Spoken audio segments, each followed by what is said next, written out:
পৌরসভার পদ্মপুকুর দক্ষিণ গোপীনাথপুর সর্বজনীন দুর্গা সমিতি। এবারে 111 বছরে পড়েছে এই পূজা। অত্যন্ত গ্রামের পুজো ঘিরে উন্মাদনা তুঙ্গে 8 থেকে 80 সবাই। এবারের থিম মহাকাল। সাদা মাটা মণ্ডপ সজ্জায় সেজে উঠেছে এবারের দুর্গাপুজো। শহরের সঙ্গে পাল্লা দিয়ে এই এলাকার মানুষরা থিম পুজোয় অংশ নিয়েছেন। আজকের মহাপঞ্চমীর তিথি আমরা সবাই জানি। আমরা গোপীনাথপুর গ্রাম আজকের 111 বছরে পদার্পণ করেছে এই দুর্গা পূজা নিয়ে।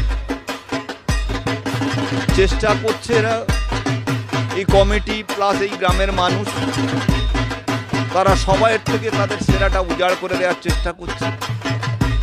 অনেকে হয়তো বলবে কলকাতার মতো হয়নি, অনেক বড় বড় প্যান্ডেল আছে, কয়েক কোটি টাকার বাজেট আছে, কিন্তু এই সামান্য সীমিত আয়ের মধ্যে গোপীনাথপুরের মানুষজন তারা যেভাবে তাদের আন্তরিক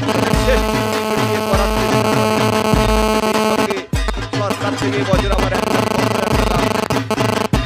দান করেছেন বেশিরভাগ পুজো কমিটিতে, তার মধ্যে গোপীনাথপুর আছে। প্রথম পাওনা গোপীনাথপুর, আবার আজও তারা পেয়েছে। এই চলার পথে, তাদের এই চলার পথে আমাদের মাননীয় মুখ্যমন্ত্রী অনেকটা তাদের সাহায্য করেছে। আগামী দিনের এবছর দেখছেন, গত বছর একটা থিম হয়েছে, এবছর আবার নতুন থিম হয়েছে, হবে বিভিন্নভাবে তারা চেষ্টা করছে। হয়তো সবার সঙ্গে পেরে উঠছেন না, কিন্তু তাদের আন্তরিকতা, তাদের প্রচেষ্টা, এগুলোকে আমি ধন্যবাদ জানাই।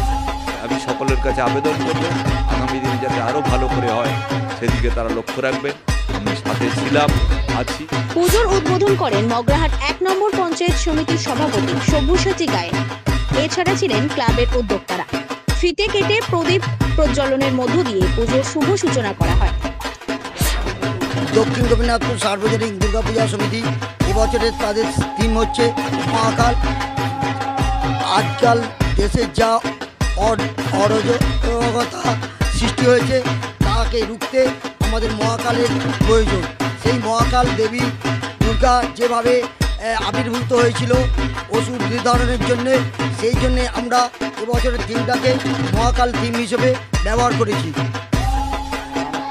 আমার নাম অভিজিৎ শাহ। প্রতি বছরের মতো এবছরও উন্মাদনা তুঙ্গে পদ্মপুকুর দক্ষিণ গোপীনাথপুর সর্বজনীন দুর্গোৎসব সমিতি। শান্তনু পুরকাইতের রিপোর্ট, জেলা বার্তা।